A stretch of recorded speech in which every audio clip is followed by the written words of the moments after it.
साथियों, विचार करते हैं सामाजिक विज्ञान के शिक्षा शास्त्र पे और सीटेट का जो सिलेबस है ज़रा उस पर, और साथ में ही अ, जो ये पूरा सिलेबस है इसको ही कवर करने का प्रयास करते हैं।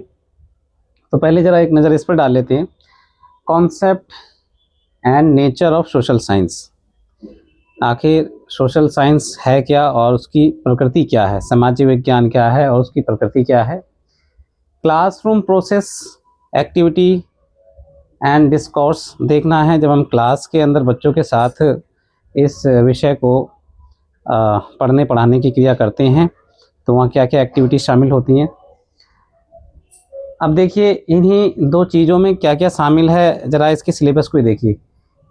डेवलपिंग क्रिटिकल थिंकिंग, आलोचनात्मक चिंतन का विकास।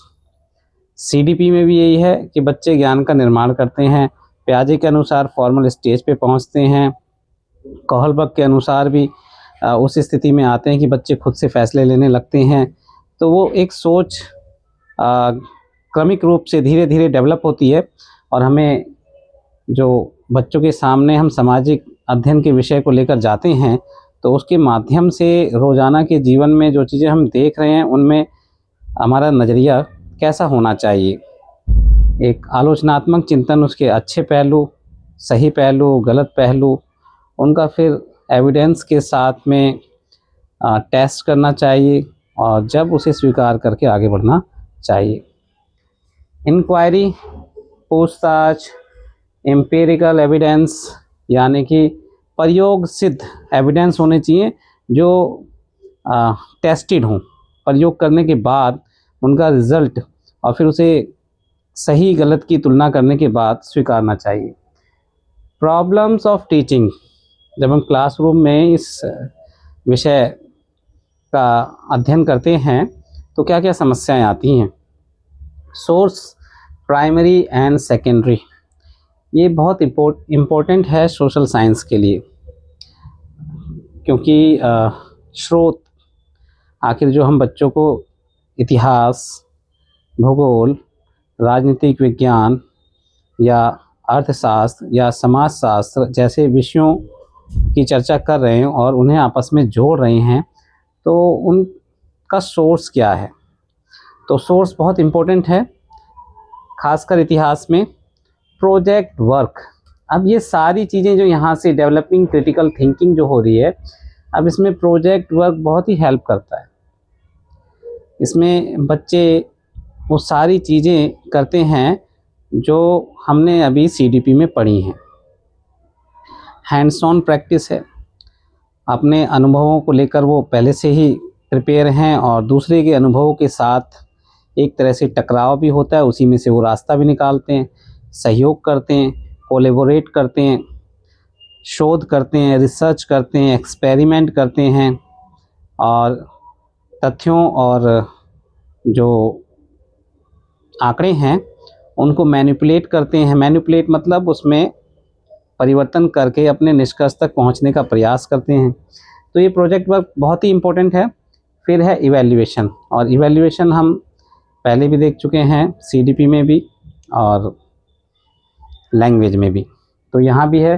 तो ये है इसका सिलेबस। अब ज़रा हम इसका कॉन्सेप्ट एंड नेचर समझने का प्रयास करते हैं। सबसे पहले कॉन्सेप्ट की बात कर लेते हैं कि सामाजिक विज्ञान है क्या। सामाजिक विज्ञान मानव समाज का व्यवस्थित और वैज्ञानिक अध्ययन है।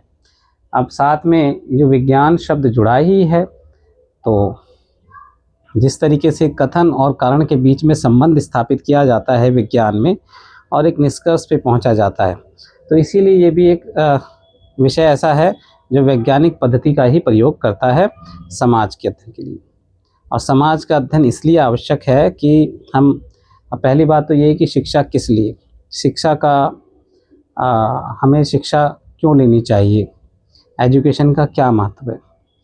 तो सिंपल सा जवाब है, बेहतर इंसान बनने के लिए।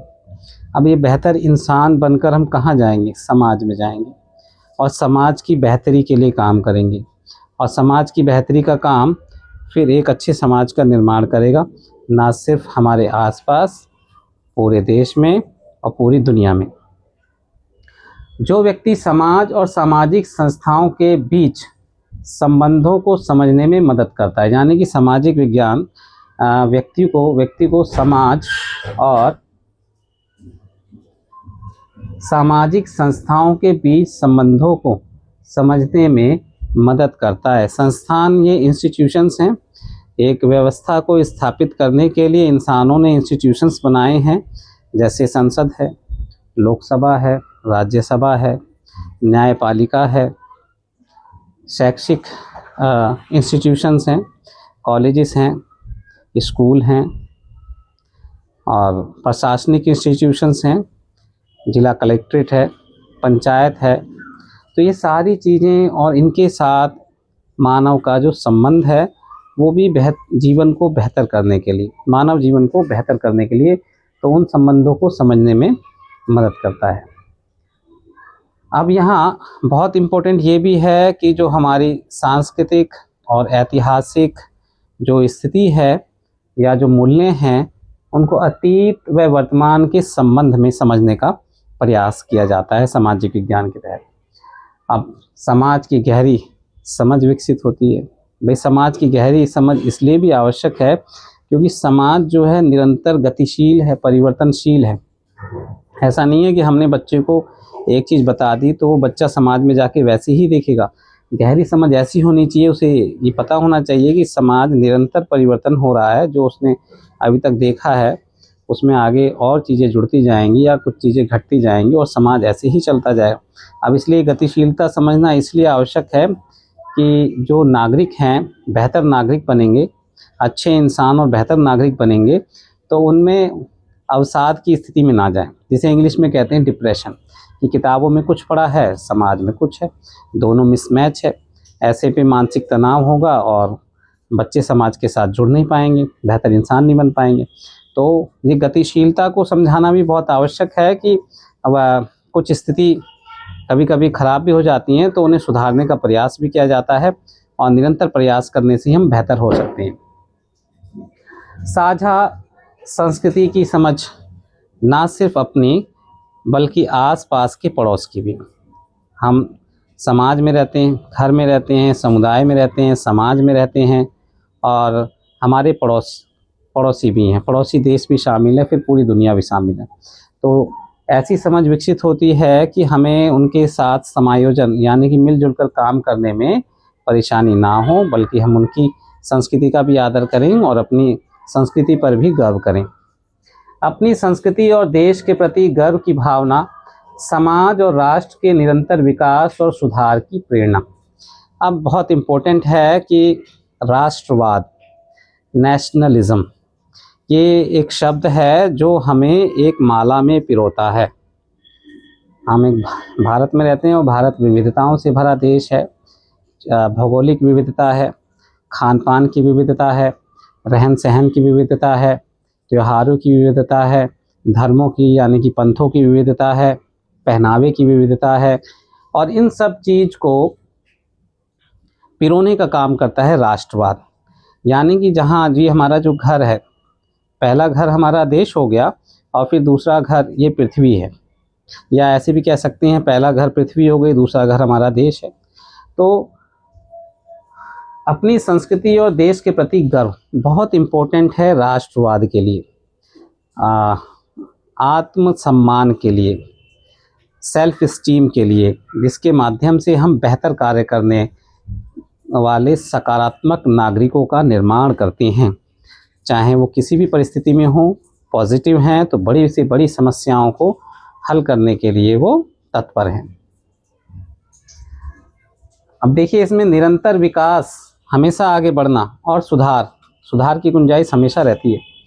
जुड़ाव सीधे हमारे गतिशील समाज से है, इसकी चर्चा हम कर ही चुके हैं और ये विषय एक संपूर्ण समझ विकसित करने का प्रयास करता है, ना कि किसी एक क्षेत्र में सीमित। इसमें सांस्कृतिक भी है, सामाजिक भी है, आर्थिक भी है, राजनीतिक भी है, मानविकी भी है, जनजाति या जातिगत भी है, भौगोलिक भी है, हर चीज़ इसमें समाहित हो जाती है।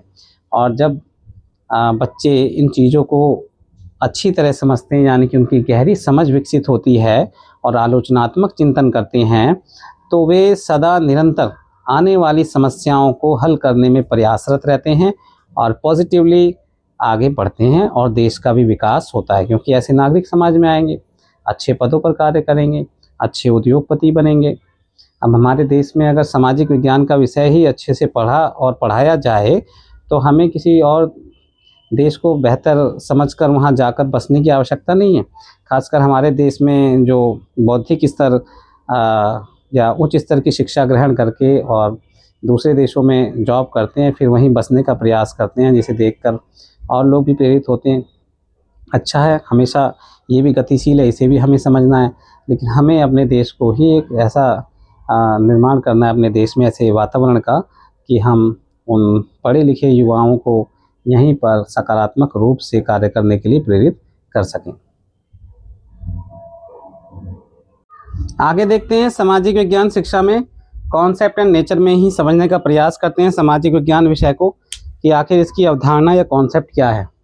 कॉन्सेप्ट बहुत इम्पोर्टेंट है और बहुत सहज है, सरल है, हमें समझना चाहिए। ये ना सिर्फ सामाजिक विज्ञान के शिक्षकों को, साइंस या फिर भाषा के विषय के शिक्षकों को भी बेहतर तरीके से समझना चाहिए कि सामाजिक विज्ञान की वैज्ञानिकता उन तथ्यों व साक्ष्यों पर आधारित है जिनका विधिवत अध्ययन करने पर ही निष्कर्ष पर पहुंचा जा सकता है। बहुत इम्पोर्टेंट है। जिस तरह हम साइंस में स्टेप बाय स्टेप प्रयोग करते हैं और किसी एक निष्कर्ष पर पहुंचते हैं, हमने ऐसे ही इसमें जो हमारे सामने चीज़ें घट रही हैं उनको परखना है। तो परखने के लिए हमें टेस्ट करना है, स्टेप बाय स्टेप उसके हर पहलू को देखना है, उसे जांचना है, उसके अच्छे बुरे पहलुओं को देखकर जो ज़्यादा उपयुक्त है उस पर विचार करना है और निष्कर्ष पर पहुंचना है। यहाँ लेकिन एक बात इम्पोर्टेंट है कि विज्ञान में एक निष्कर्ष पर पहुंचा जा सकता है, लेकिन सामाजिक विज्ञान में निष्कर्ष पर पहुंचने की जगह किसी भी घटना की व्याख्या या विवेचना की जाती है और वह अलग अलग पहलुओं की हो सकती है। लोगों का नज़रिया भी अलग अलग हो सकता है और अलग अलग लोग भी उससे प्रभावित हो सकते हैं। यह किसी भी कथन के आधार को, अब यहाँ ध्यान दीजिए, आधार यानी कि बेस, किस आधार पर वो बात कही जा रही है, को परखने का प्रशिक्षण है, ट्रेनिंग है। भाई नोटबंदी का समाज पर सकारात्मक प्रभाव पड़ा या नकारात्मक प्रभाव पड़ा, अब इस पर बात करनी है तो ऐसे ही बात नहीं होगी। इसमें तथ्य देखे जाएंगे कि भारतीय अर्थव्यवस्था किस स्थिति में विकास कर रही थी, भारतीय सामाजिक व्यवस्था में हर तबके पर इसका क्या असर पड़ा, उसके तथ्य और एविडेंस मानक होने चाहिए, स्टैंडर्ड होने चाहिए, जिन पर विश्वास करके ही व्याख्या की जा सकती है। आधार को परखने का प्रशिक्षण देता है। कोई भी सामाजिक घटना के अलग अलग तबकों को अलग अलग तरीके से प्रभावित करती है। मतलब कोई भी सामाजिक घटना समाज के अलग अलग तबकों को अलग अलग तरीके से प्रभावित करती है। एक नदी जा रही, गुजर रही है और सरकार ने ये फैसला लिया कि हम इस पर डैम बनाते हैं, हमें बिजली बनानी है और नज़दीकी शहरों तक बिजली पहुंचानी है, जिससे रोज़गार बढ़ेगा, लोगों के जीवन स्तर में विकास होगा। सुनते ही शहर के लोगों में खुशी की लहर दौड़ पड़ी।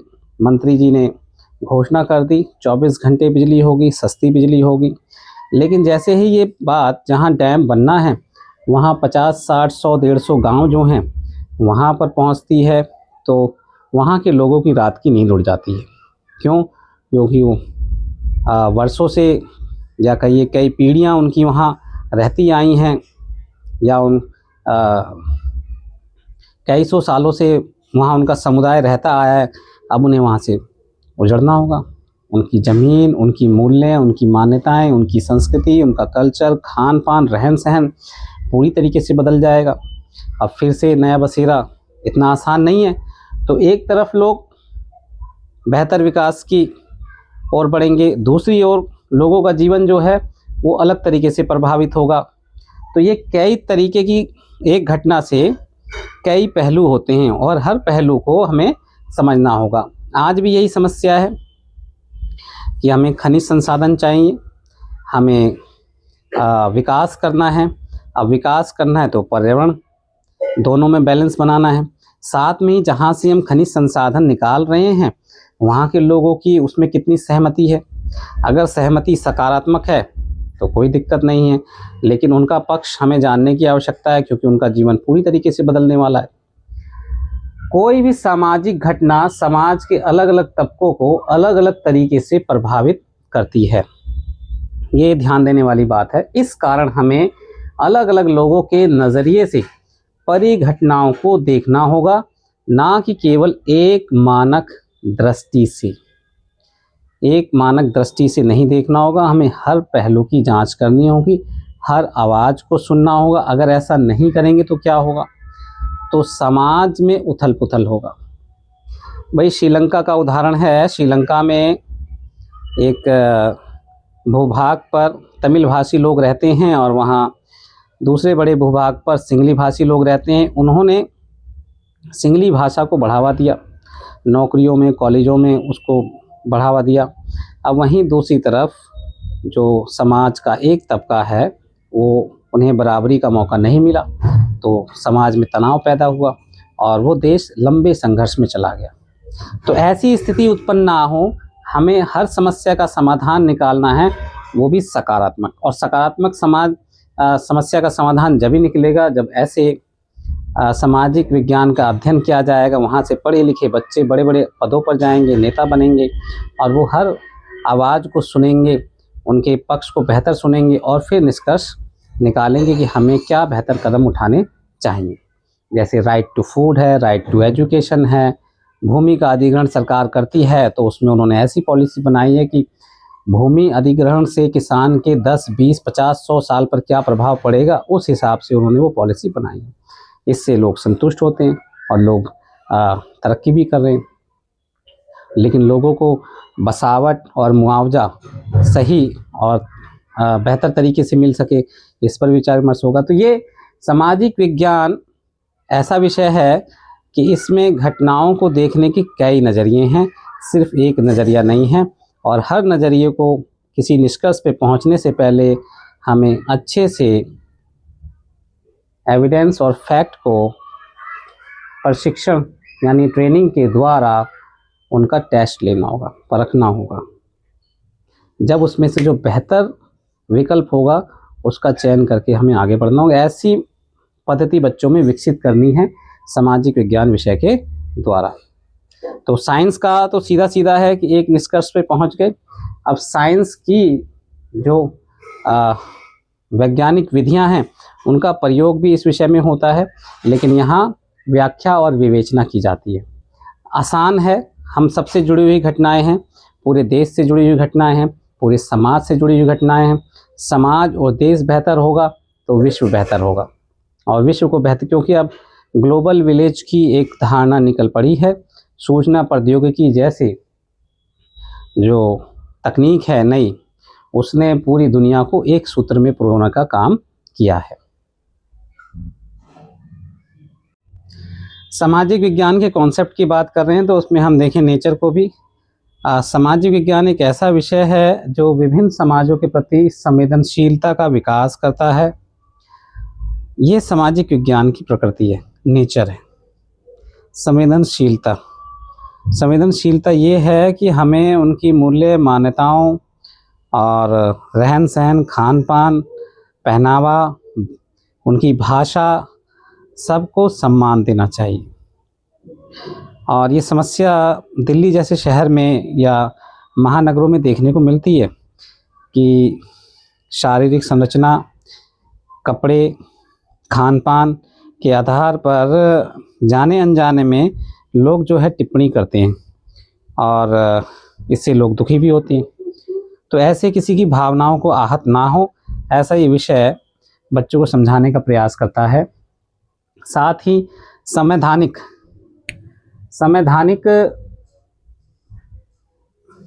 मानदंडों के आधार पर आदर्श समाज की बात करता है।